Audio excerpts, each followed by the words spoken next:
आज मेरा नए घर में पहला दिन था। कल मुझे फेसबुक पर एक संदेश मिला कि पुणे के सदाशिवपेट में 1 BHK किराए पर उपलब्ध है और किराया भी बहुत कम, 5,000 रुपये प्रति माह और 0 डिपॉजिट। तुरंत गया और सौदा तय किया। तो इमारत पुरानी थी लेकिन फ्लैट अच्छा था। फुल्ली फर्निश्ड बेड था, बाहर एक लकड़ी का सोफा था और लिविंग रूम में एक रॉकिंग कुर्सी थी। फिर भी मेरा सामान ज़्यादा नहीं था, बस एक बैग था। होटल नज़दीक है, अब आने जाने की कोई टेंशन नहीं। मैं रात को कमरे पर पहुंच गया। अच्छी नींद आई। सुबह दरवाजे की घंटी बजी और मेरी नींद खुली। मेरे सामने एक बुजुर्ग महिला खड़ी थी। सर, मुझे पता चला है कि आप यहाँ नए आए हैं। मैं इस बिल्डिंग में 4 घरों में घरेलू काम करती हूँ। झाड़ू पोछा करने के लिए आपको एक महिला की जरूरत होगी, इसलिए पूछा। वह बात कर रही थी। कितने पैसे लोगे? मैं होटल में खाना खाता हूँ, इसलिए बर्तन तो होंगे नहीं, पर कपड़े धोने के कितने पैसे लोगे? मैं 800 रुपये लूंगी। ठीक है, फिर कल से मैं धोने के कपड़े रख कर जाऊंगा। वह चली गई। अगले दिन सुबह 7 बजे दरवाजे की घंटी बजी। मैंने दरवाजा खोला। वो अंदर आई और कपड़े धोने लगी। ऐसे ही 4 दिन बीत गए। 5वें दिन वो हमेशा की तरह आई। अब हम एक दूसरे को अच्छे से जानने लगे थे, इसलिए खूब बातें करने लगे। आंटी, क्या इस मंजिल पर अभी तक कोई नहीं रहता? मैंने सरलता से पूछा। नहीं सर, यहाँ पहले लोग रहते थे, लेकिन अब कोई नहीं है। पड़ोसी कुलकर्णी और गोखले अभी कोथरूड में है, और शिंदे भी 1 साल से अमेरिका अपने लड़के के पास गए हैं। क्यों? शहर में इतना अच्छा इलाका होने के बावजूद भी और बाकी मंजिलों के लोग यहाँ नहीं आते? मैंने संदेह से पूछा। सच बताऊं सर, आपको यहाँ नहीं रहना चाहिए। जितनी जल्दी हो सके दूसरा कमरा देख लीजिए, उसने लादी को पोंछते हुए कहा। क्यों आंटी, ऐसा क्यों? मैंने लैपटॉप एक तरफ रख दिया और कहा, इस घर से भूत की गंध आती है। क्या? मैं एक क्षण के लिए झिझक गया। हाँ, वास्तव में मैं आपको बताना नहीं चाहती थी, लेकिन अब मैं आपको बता रही हूँ। मेरा क्या, मुझे दूसरी नौकरी मिल जाएगी, लेकिन आपका जीवन महत्वपूर्ण है। उसने चिंतित होकर कहा। बताओ ना। मैंने उत्सुक होकर पूछा। क्या आपको यहाँ महसूस नहीं होता? क्या महसूस नहीं होता? कोई तुम्हें रात में देख रहा है, या तुम्हारे अलावा यहाँ कोई और भी है? नहीं, मैं यहाँ 5 दिनों से हूँ, लेकिन मुझे ऐसा कुछ भी महसूस नहीं हुआ। फिर तो ठीक है, लेकिन यहाँ रहने वाले लोग तो 2 दिन में ही भाग गए। उनको यहाँ कुछ अजीब महसूस होता था। शायद ये उनका दिमागी खेल भी हो सकता है। हाँ, ये संभव है। ज्यादातर समय ये सिर्फ दिमाग का खेल होता है, मैंने कहा। उन्होंने काम खत्म किया। मैं भी निकलकर ऑफिस पहुंच गया। जाने क्यों, लेकिन काम करने वाली आंटी की बात दिमाग में रह गई। काम से निकलने में देर हो गई। घर पहुंचते पहुंचते एक डर सा महसूस हुआ। मैं बिल्डिंग तक पहुंचा, 3री मंजिल पर आया, दरवाजे पर चाबी लगाई और मंजिल की चारों ओर देखा। फ्लोर पर सभी घर बंद थे।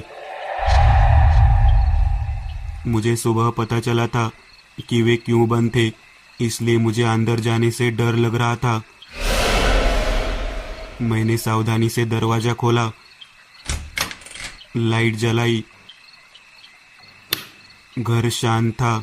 मैंने रास्ते में खाना खा लिया था, इसलिए ज्यादा सोचे बिना सीधे सोने के लिए बेडरूम में चला गया। लाइट बंद करने के बाद मैं बिस्तर पर गिर गया।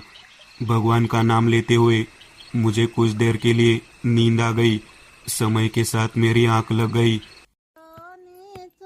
नींद में मुझे कोई गाना गुनगुनाने की आवाज सुनाई दी। पहले तो मुझे लगा कि यह कोई सपना होगा, लेकिन धीरे धीरे जैसे जैसे मैं जागने लगा, तो आवाज साफ साफ आने लगी। मैं उठकर बैठ गया। वो गुनगुनाहट की आवाज बाहर वाले कमरे से आ रही थी। मेरा शरीर डर से कांपने लगा। मैं दिल की धड़कन भी सुन सकता था।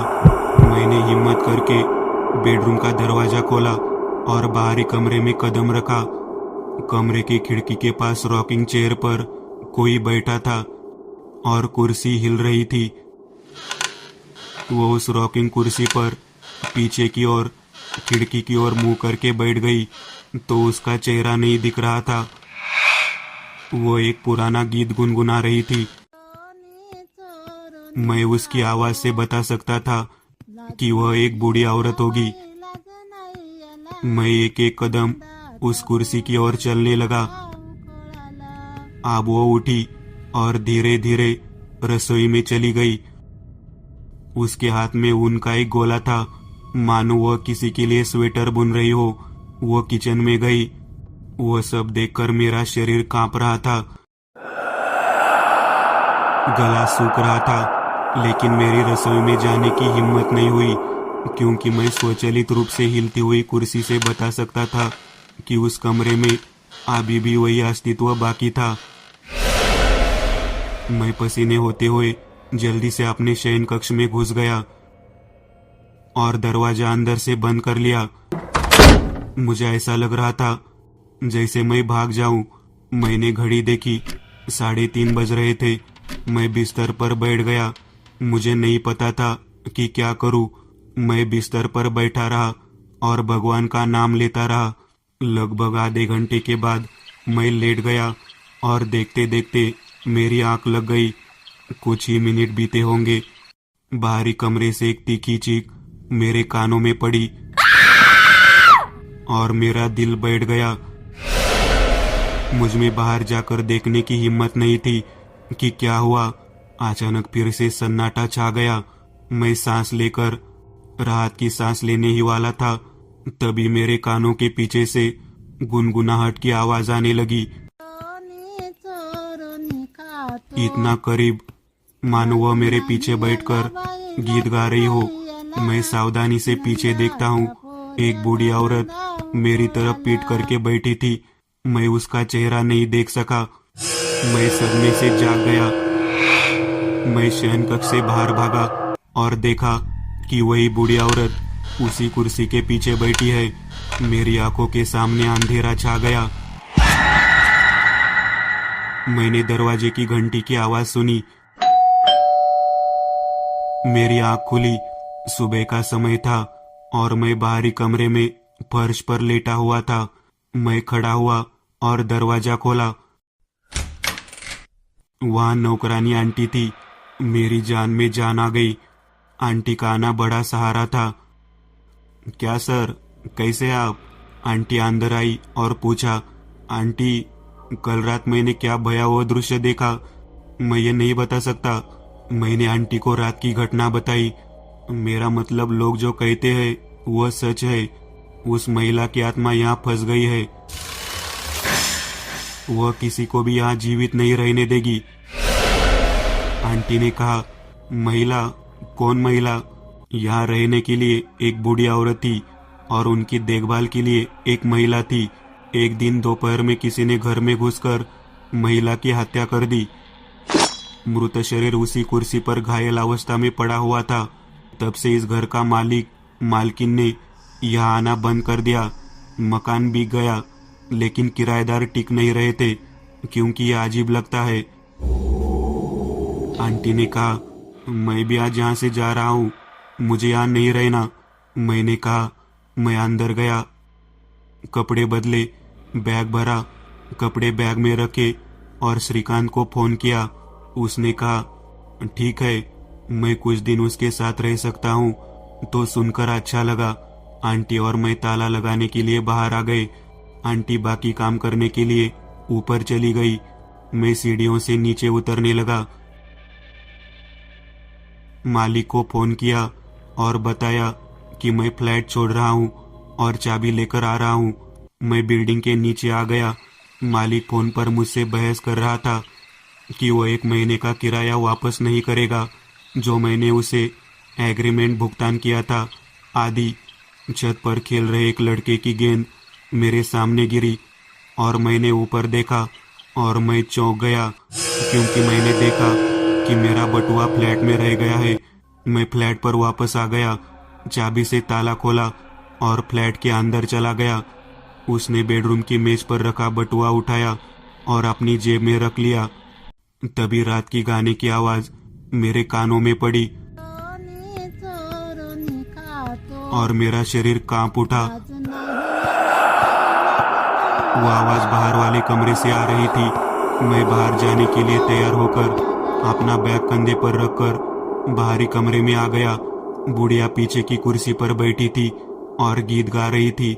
मैं फ्लैट से बाहर भागा और दरवाजा खींच लिया। मैं नीचे भागा और लापरवाही से इमारत की पार्किंग से ऊपर देखा और एक चीज देखी। रास्ते में मैंने अपने फ्लैट की खिड़की पर आखिरी बार नजर डाली और मेरा सिर सुन्न हो गया। फ्लैट की खिड़की में साड़ी पहने एक बूढ़ी औरत मेरी ओर देख रही थी और उसके बगल में एक नौकरानी थी, मेरी ओर देखकर मुस्कुरा रही थी। नीचे बिल्डिंग के बूढ़े चौकीदार का कमरा था। बिल्डिंग के चौकीदार से मुझे पता चला कि उस दिन उस घर में 2 हत्याएं हुई थी, एक बूढ़ी दादी और दूसरी काम वाली आंटी। ये दोनों वहां किसी को टिकने नहीं देते।